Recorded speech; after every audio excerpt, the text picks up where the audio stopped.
ఆయన తీసుకున్నటువంటి పంచాయతీరాజ్ కానీ అటవీ పర్యావరణం ఇవన్నీ కూడా చాలా డీటెయిల్డ్గా పనిచేయాల్సిన శాఖలు ఇవి.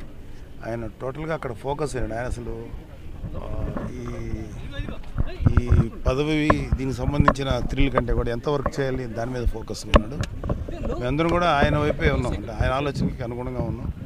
ఆయన చేయాల్సిన బాధ్యతలు చాలా ఉన్నాయి, దాని మీద ఆయన ఫుల్ ఫోకస్ పెట్టాడు. అవి బాగా చేయాలి అది కోరుకున్నాం తప్ప ఈ పదవి తాలూకు పవర్ని ఎంజాయ్ చేసేటువంటి ఆలోచన అనేది లేదు. నిజంగా అసలు ఆ థాట్ కూడా లేదు. సో పర్టికులర్గా రాష్ట్రానికి ముఖ్యంగా పంచాయతీరాజ్ శాఖ మంత్రిగా కావచ్చు, ఉప ముఖ్యమంత్రిగా కావచ్చు, మీ నుంచి మీ తమ్ముడికి అంటే ముఖ్యంగా నాయకుడి కంటే కూడా ఇంట్లో మీకు ముఖ్యంగా తమ్ముడుగా ఉన్న నేపథ్యంలో ఎలాంటి సలహాలు మీరు ఇచ్చారు? సార్ ఏదైనా సరే ప్రజలకి ఉపయోగపడేది, ప్రజల సంక్షేమం కోసం ఉపయోగపడేది ఏది చేసినా సరే మా యాజ్ ఒక బ్రదర్గా అయితే, అతనికి అన్నగా అయితే మేము అదే కోరుకుంటున్నాం ఆయన దగ్గర నుంచి. ఎందుకంటే కొత్తగా ఈ పదవి వల్ల మాకు వ్యక్తిగతంగా వచ్చే అడ్వాంటేజ్కి ఏం లేదు, కానీ ఈ పదవి ద్వారా ఒక పవర్ వచ్చింది కాబట్టి ఈ పవర్ని ప్రజా సంక్షేమం కోసం, ప్రజల యొక్క వెల్ బీయింగ్ కోసం ఉపయోగించాలని మేము కోరుకుంటున్నాం. పవర్ స్టార్కి పవర్ వచ్చింది.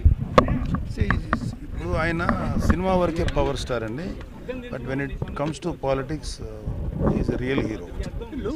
సో సినిమా సంబంధం లేదు, is entirely different, is a great leader.